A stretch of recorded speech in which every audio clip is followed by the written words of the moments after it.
Baik, ini adalah merupakan replika yang menjadi satu pengangkutan yang sangat penting dalam kita nak mencari makanan untuk rakyat Malaysia. Ya, kita nak bercerita tentang Jabatan Perikanan Malaysia yang kini akan menjejaki usia 125 tahun dan pastinya untuk kita nak menjadikan industri makanan ini industri yang kukuh di dalam negara, banyak perkara yang kita perlu lakukan dan sumber yang mencukupi itu yang paling penting. Jadi bersama dengan kita hari ini untuk berbicara lanjut tentang sambutan 125 tahun Jabatan Perikanan Malaysia.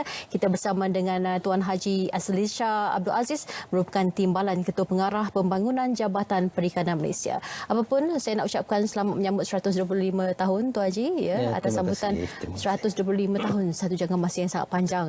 Jadi mungkin kalau kita nak selusuri sejarah Jabatan Perikanan itu sendiri, pasti panjang kisahnya. Cuma mungkin kita boleh ringkaskan terlebih dahulu cerita tentang sejarah Jabatan Perikanan sendiri. Silakan.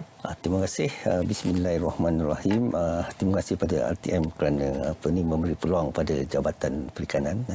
Okey, sejarah Jabatan Perikanan Malaysia memang dah lama, 125 tahun. Dan kita telah melalui 5 era, 5 zaman. Dia bermula pada tahun 1894 di mana pada masa itu kita di bawah kerajaan British. Dia telah menubuhkan unit perikanan kolonial.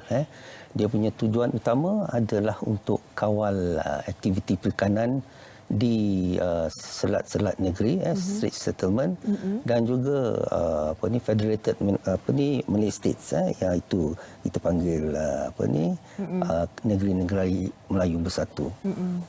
Dan sejarah awal dia ada 5 tadi saya cakap. Sejarah awal daripada 1894 hingga ke 1945, iaitu masa itu penaklukan Jepun.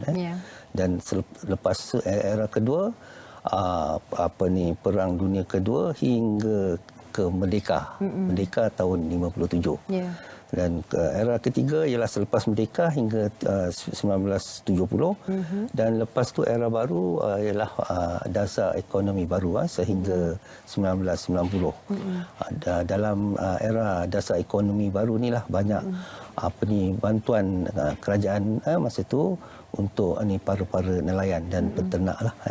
Dan akhir sekali selepas dasar ekonomi baru kita ada ni era 1991 sehinggalah sekarang era Malaysia baru, kita namakan pemodenan sektor perikanan. Itu dia punya sejarah lah.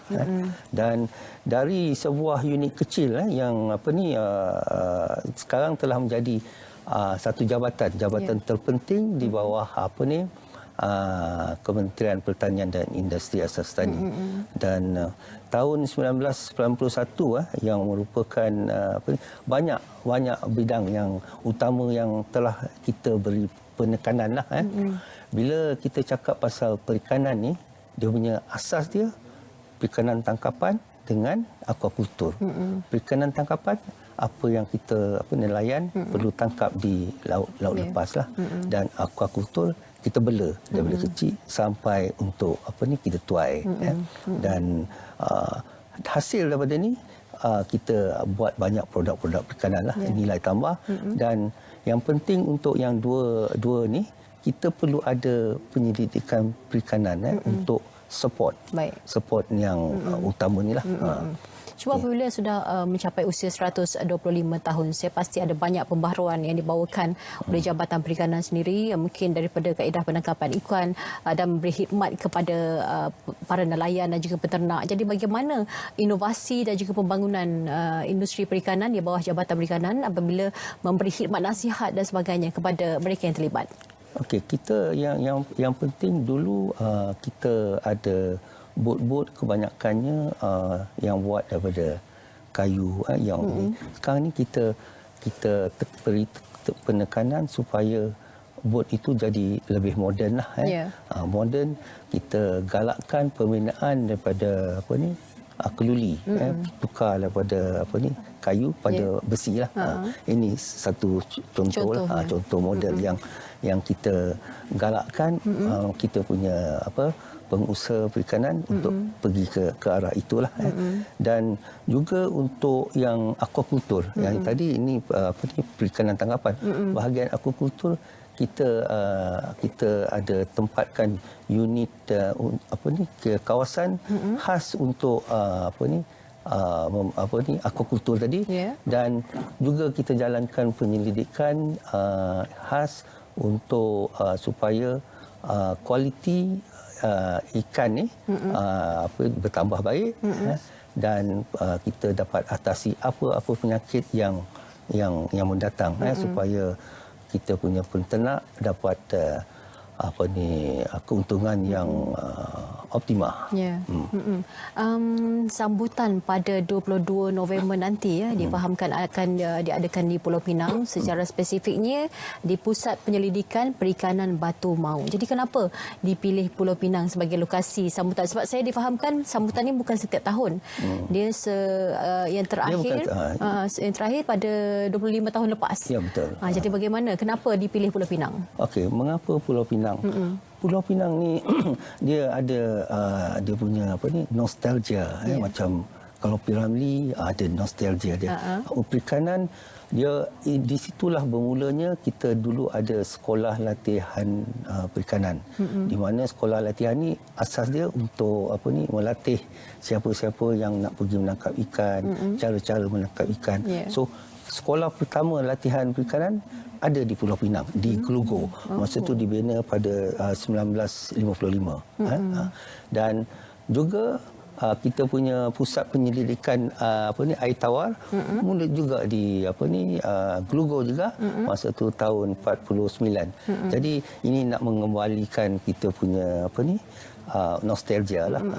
Dan pelbagai aktiviti yang kita akan adakan pada program ni, di mana kita akan pamerkan model boat yang moden, ini adalah dia punya ni.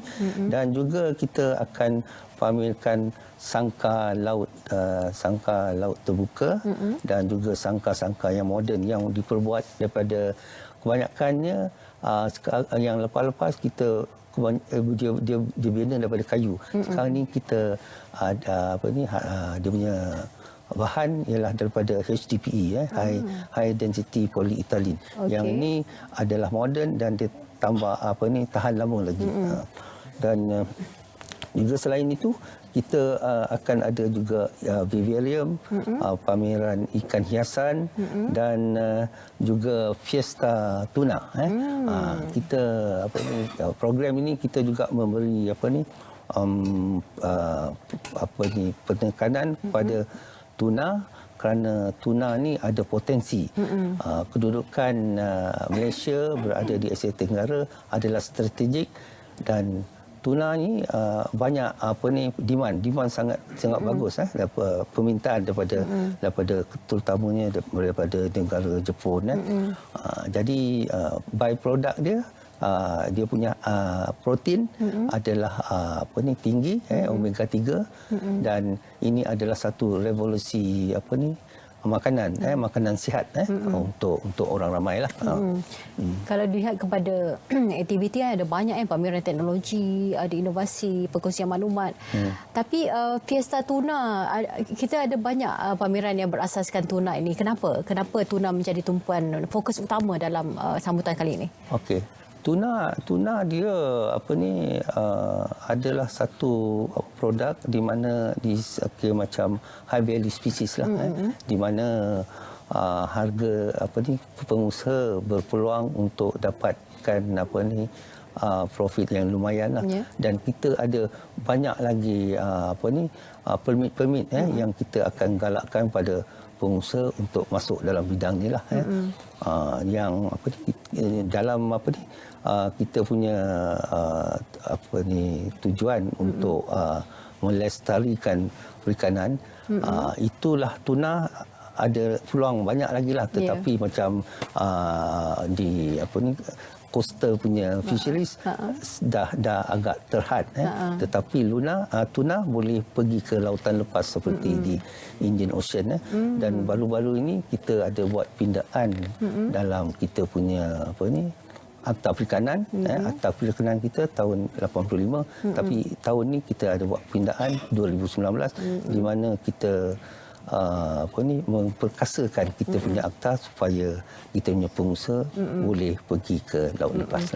Mungkin sebelum saya nak bagi giliran kepada rakan saya, kita nak cerita tentang usahawan tuna ni, mungkin harapan daripada Tuan Haji sebelum kita akhiri segmen kita hari ini. Okey, harapan saya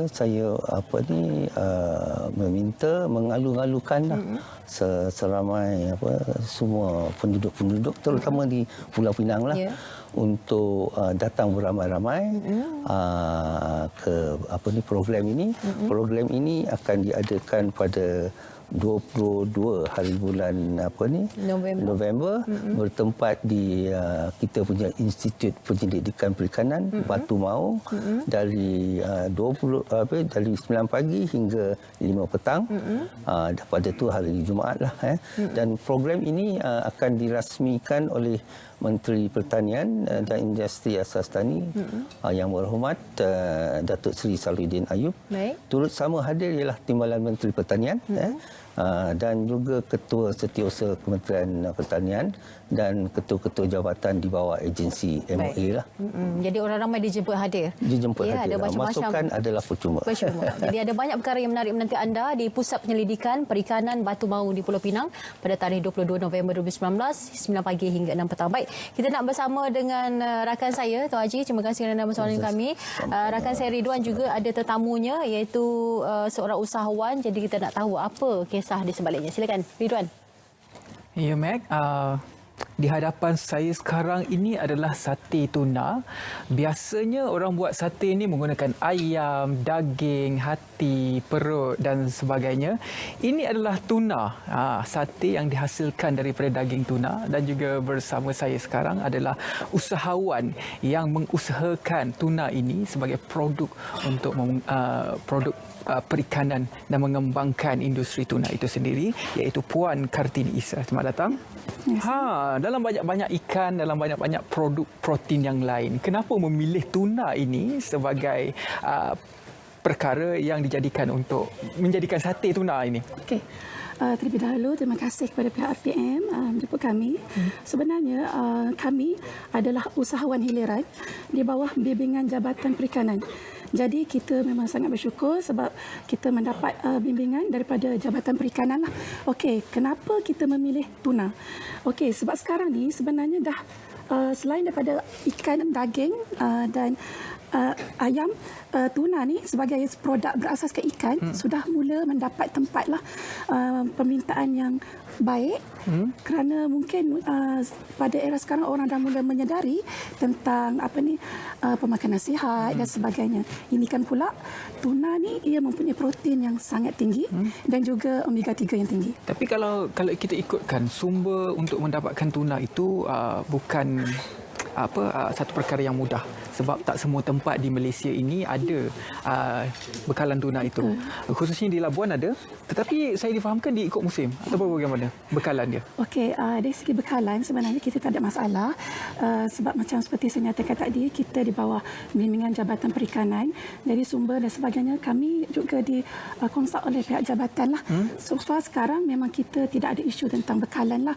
So sekarang memang kita just nak beri orang di luar sana untuk merasai produk tuna ni saja. Yang saya difahamkan juga, produk tuna yang dihasilkan sate tuna ni ada pelbagai rasa. Contoh dia apa? Apa rasa dia yang paling special, yang paling istimewa? Okay. Kita tak nak terlampau common sangat dengan sate. Jadi kita cuba menginovasikan tuna ni dengan pelbagai rasa. Contoh di sini sate kita ada black pepper. Ini black pepper. Yes, black pepper. Di sini ialah barbecue. Ini black pepper. Okey. Dan kita ada perasa honey. Oh, honey kat sini. Madu. Tapi kita masih tak tinggalkan yang klasik ataupun yang original. This one is original punya taste. Okay? So kita ada 4 perisa untuk sate tuna. Okay. Kalau di Labuan senanglah nak dapat sebab industri ini berada di Labuan. Kalau orang Semenanjung nak merasa juga sate tuna ini bagaimana? Okey, kalau orang di Semenanjung nak merasa sate tuna, boleh datang di laman perikanan, laman perikanan di bawah Jabatan Perikanan Malaysia juga. So kita ada mereka boleh merasa sate dekat laman perikanan Mat Sertang. Itu saya nak juga rasa, saya nak bawa Mac nanti ikut saya untuk merasa sate tuna, kerana saya telah pun berpeluang untuk merasa sate tuna ini sebenarnya beberapa bulan lepas di Labuan.